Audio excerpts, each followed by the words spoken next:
As my heir, William now assumes the Scottish titles which have meant so much to me.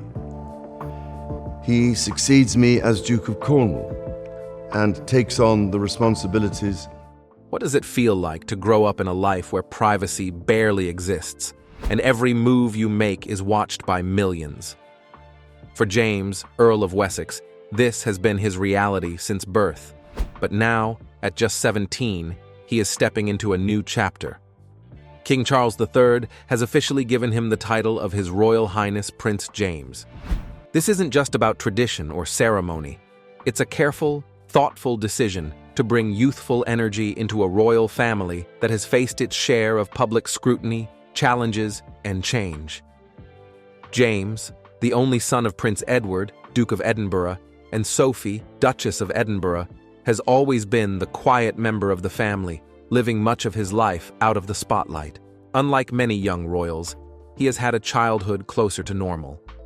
He attended everyday schools, made friends outside the royal bubble, and enjoyed moments of ordinary life away from cameras.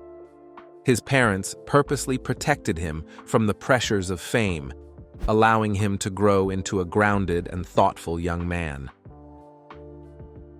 A quiet change in the royal family.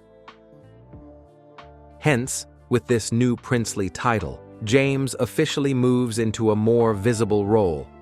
King Charles used his authority under the 1917 Letters Patent, a rule that allows a monarch to grant royal honors to grandchildren. This decision isn't sudden. It's part of a long-term plan to prepare the next generation, strengthen the royal family, and involve younger members in meaningful public duties.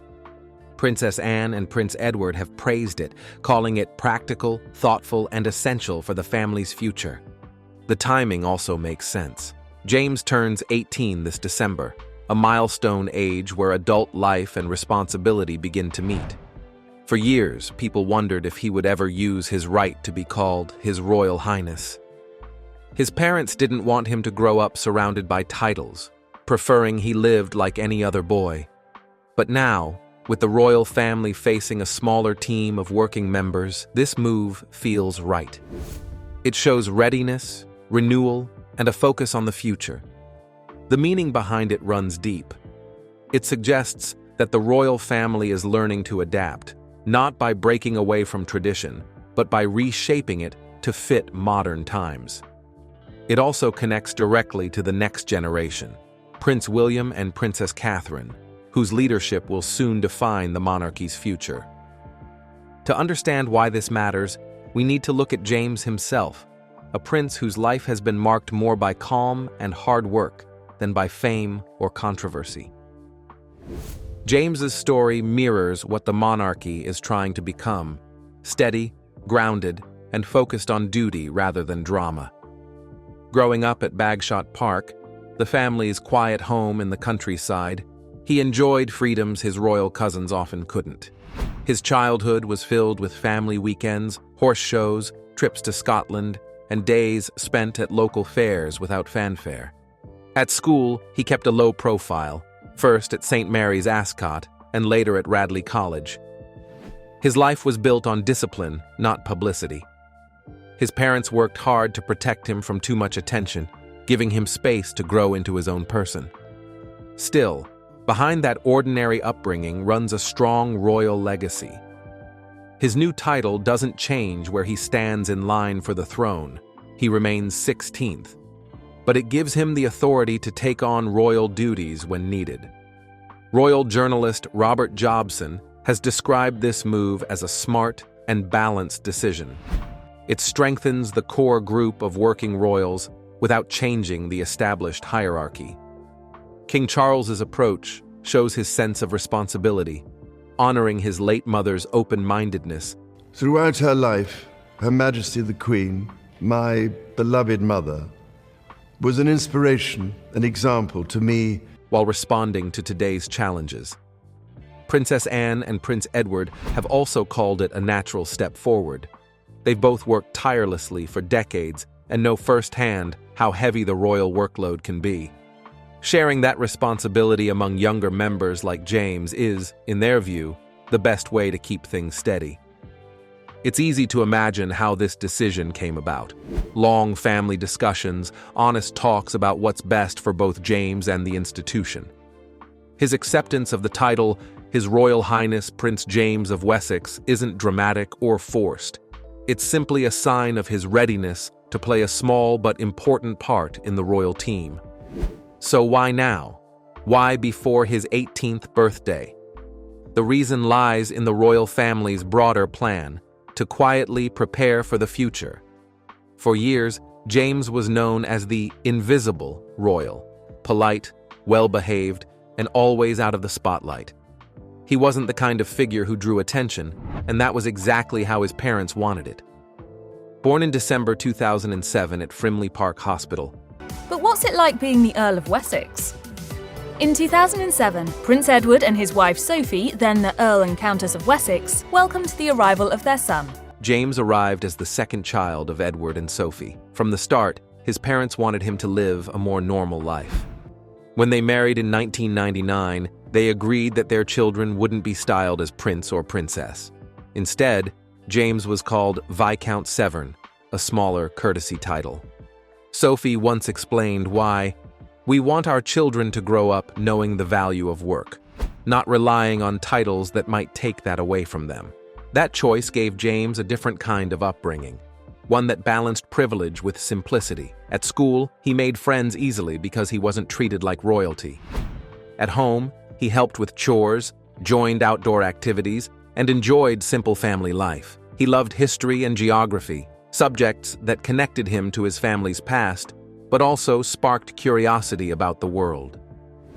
When his father became Duke of Edinburgh in March 2023, James automatically became Earl of Wessex. Even then, he remained modest and down to earth. At public events like the 2024 Easter service, he appeared alongside his parents, tall, quiet, and confident, never trying to draw attention. He developed interests similar to other young people his age: sailing, volunteering for environmental projects, and learning about diplomacy through his mother's work. He wasn't in a rush to take on royal responsibilities, but clearly understood the meaning of them. His sister, Lady Louise, also set an example by choosing education first and serving the crown later, and James seems to follow that same balance. Over the past year, royal watchers began to wonder if his role might grow. As King Charles's plan for a smaller, more efficient monarchy took shape, there was space for reliable younger family members to take on light duties. James was the perfect fit. His elevation to prince recognizes his maturity and reliability, while still letting him focus on education. It's similar to how Princess Beatrice takes on selective duties without being a full-time royal.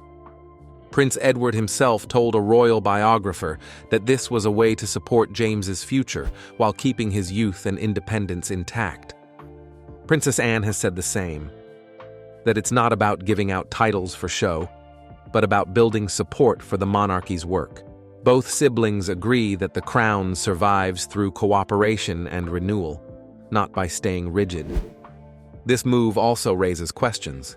Does being a prince make life harder for James? Or does it give him new opportunities? For him, it's both. It opens doors to meaningful causes, perhaps youth, environment, or heritage work, but it also brings more public attention.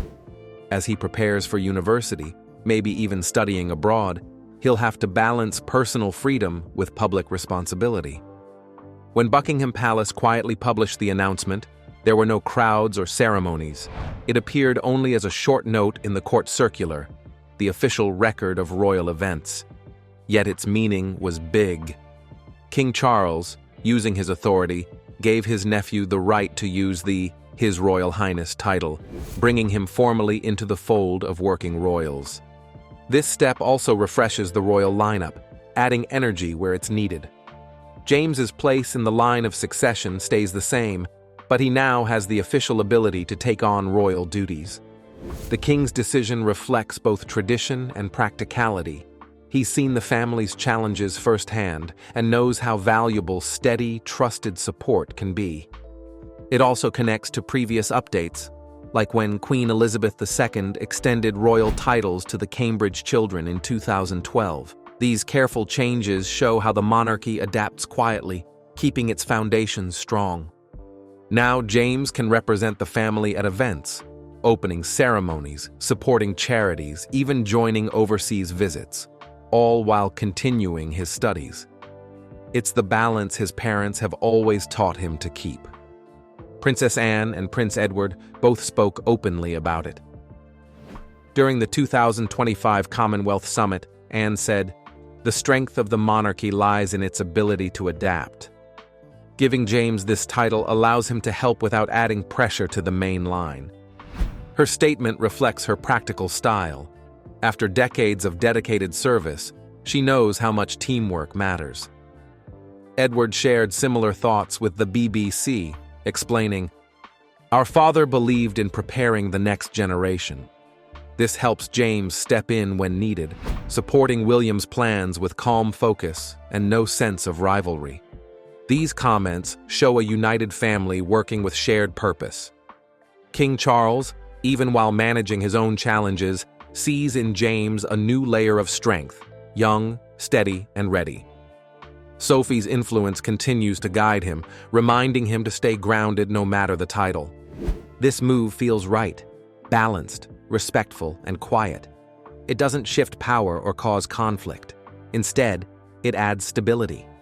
Soon, James might take on roles that connect to his family's legacy, continuing the Duke of Edinburgh's award program or working with the Princess of Wales on mental health and education projects. These small, meaningful roles represent the monarchy's way forward, steady change that honors tradition while embracing the future. The next step for Prince James. King Charles's decision to grant James, Earl of Wessex, the title of His Royal Highness.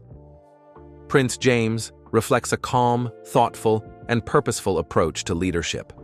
In a monarchy that has seen fewer working royals in recent years, James's maturity and steady nature make him a valuable addition. Unlike some family members who have been caught in public drama or controversy, James has remained grounded, polite, and reliable. His quiet demeanor and sense of responsibility make him ideal for a role that demands discretion and dedication rather than showmanship. From the earliest public appearances, James has demonstrated a strong sense of composure. During the late Queen Elizabeth II's funeral, he stood with dignity, blending respect with modesty.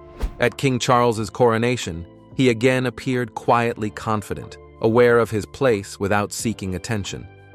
These small, measured gestures reflect a maturity that cannot be taught. It's innate, shaped by careful upbringing and thoughtful parental guidance. Edward and Sophie, his parents, have long emphasized the importance of practical growth over mere titles. Sophie once said, "They have to work for their place in life. Titles are responsibilities, not shields." This philosophy has guided both Lady Louise and James in how they navigate royal life. While Lady Louise chose education first, taking a step back from public duties, James's path aligns with the monarchy's evolving needs. By accepting his HRH title at this moment, he shows readiness to contribute meaningfully, without overshadowing the central figures of William and Catherine. Timing is essential in this decision. With shifting public expectations and the monarchy striving to remain relevant, Charles's choice signals both continuity and adaptation. The king isn't expanding the royal family unnecessarily. He is reinforcing it thoughtfully. James, though only 17, represents a bridge between the older generation's experience and the younger generation's energy, creating a balance that is increasingly crucial for the monarchy. Royal commentators have praised the move as sensible and timely, emphasizing that James is being introduced not as a celebrity figure, but as a committed, responsible member of the royal household. James's immediate role will focus on smaller, manageable engagements. He may attend charity events, environmental initiatives, cultural ceremonies, and programs like the Duke of Edinburgh's award. These opportunities allow him to gain practical experience in public service, preparing him gradually for more significant duties in the future. This measured approach ensures that his introduction to royal life is steady and purposeful, providing visibility without overwhelming him at a young age.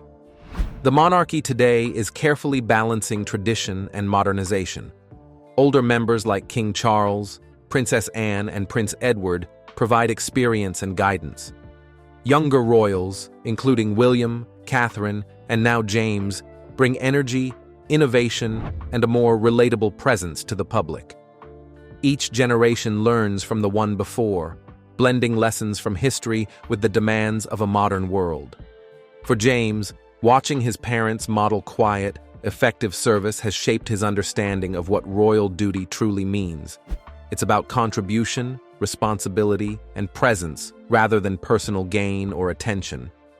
His hobbies and interests further demonstrate his balanced approach to life. James enjoys sailing, cycling, and volunteering, pursuits that allow him to remain grounded and develop skills valuable both personally and publicly. King Charles has recognized these qualities as markers of readiness. By granting him the HRH title at this stage, the king is expressing confidence in James's maturity, judgment, and potential to serve the family and the institution faithfully. Education remains a top priority for James. Even as he begins public duties, he is expected to continue formal studies, ensuring that his personal development keeps pace with his royal responsibilities. This approach mirrors the upbringing of his sister, Lady Louise, and other young royals who have balanced education with the early stages of public service. By combining learning with experience, James will gradually build the skills and confidence needed to handle more visible and significant royal tasks in the future. The HRH title also strengthens the royal family's internal structure. While he is still 16th in line to the throne, James now has the authority to participate in official engagements and contribute to public initiatives. This step adds capacity to the monarchy, easing the workload for William, Catherine, and other senior members. It's a strategic move, not a ceremonial flourish, designed to fortify the family without disrupting the established line of succession. Beyond the immediate practicalities, the decision carries symbolic significance. It reflects King Charles's broader vision for the monarchy, to honor tradition, while ensuring the institution adapts to the modern world. By quietly elevating James, he sends a message that the crown values dedication, discretion, and competence. The move reinforces the idea that royal duties are earned through service, not inherited through ceremony alone. James's role is likely to include support for causes close to the family's heart. Environmental initiatives championed by King Charles, youth engagement programs, and cultural preservation projects are all areas where he can contribute meaningfully.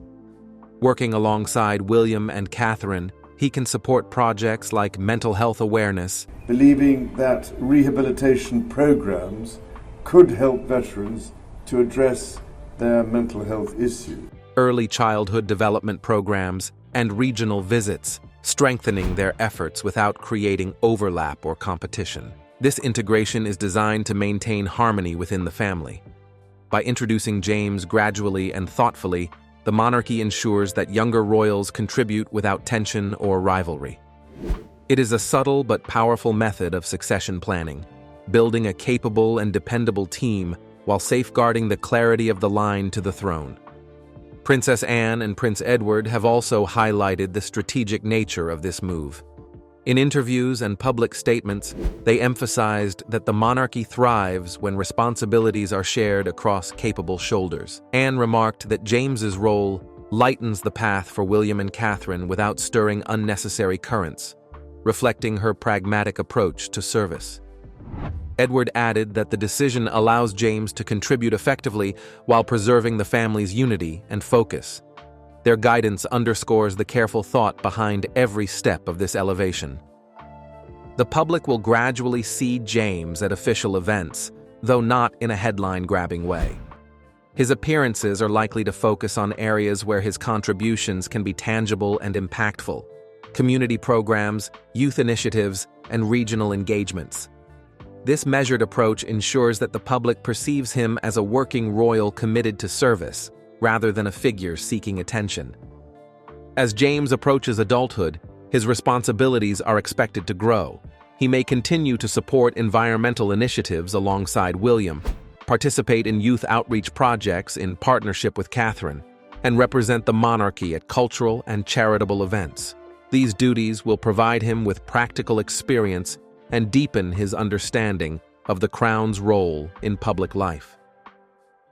Importantly, James's elevation reflects the monarchy's careful planning for continuity. With William and Catherine poised to lead the next generation, James provides reliable support, ensuring that the family's work can be sustained without interruption. This strategy mirrors lessons learned from previous generations. The crown endures when responsibilities are shared thoughtfully, and capable members are prepared to step forward when needed. In essence, James is positioned as a quiet yet effective contributor. He does not seek the spotlight, but instead represents stability, readiness, and commitment. His calm nature, grounded upbringing, and strong moral foundation make him a reliable addition to the monarchy at a time of transition and adaptation. James's new title is more than just a formal honor. It reflects King Charles's vision for a monarchy that respects tradition while staying relevant. James embodies this perfectly. He understands duty, honors history, and is ready to take on meaningful responsibilities. As part of the working royal family, he can support senior figures like William and Catherine without competing with them, helping the family work more efficiently and stay united.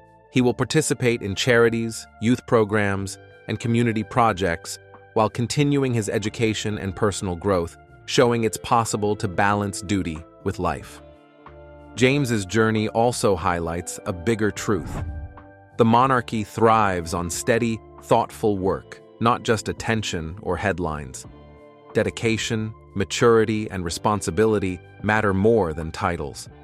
Moving into adulthood, he acts as a bridge between generations, bringing energy, reliability, and a fresh perspective while honoring tradition. Quietly, he strengthens the monarchy and helps carry its legacy forward. Ultimately, this is more than a title. It's a statement. It shows the monarchy can adapt, evolve, and stay strong, with younger royals like James ready to step up. For the public, it's a reassuring sign. The royal family is prepared for the future, and James is ready to play his part in shaping it.